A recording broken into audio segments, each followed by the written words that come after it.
ነብዩ ሰለላሁ ዐለይሂ ወሰለም ወደ መካ እንደመጡ ወደ አንድ የቆየ ቀብር ሄዱና ተቀመጡ። ማውራትም ጀመሩ። ከዚያም እያለቀሱ ተነሱ። አልናቸው የአላህ መልእክተኛ ሆይ እኛ አይተናል ያደረከውን አሉ። እኔ ጌታዬን አስፈቀድኩት እኔ ጌታዬን አስፈቀድኩት የእናቴን ቀብር እንደዘይር ፈቀደልኝ።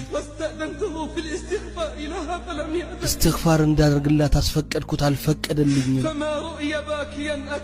ከዚያን ቀን የበለጠ ሲያለቅሱ ታይቶ አይታወቅም። ሰለዋቱ ረቢ ወሰላሙሁ ዐለይህ። አንተ እናትህን ያጣህ ሰው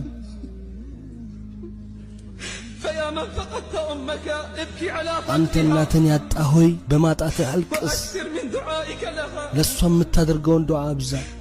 አንተ ደግሞ እናትህ በሕይወት ያለች ሰው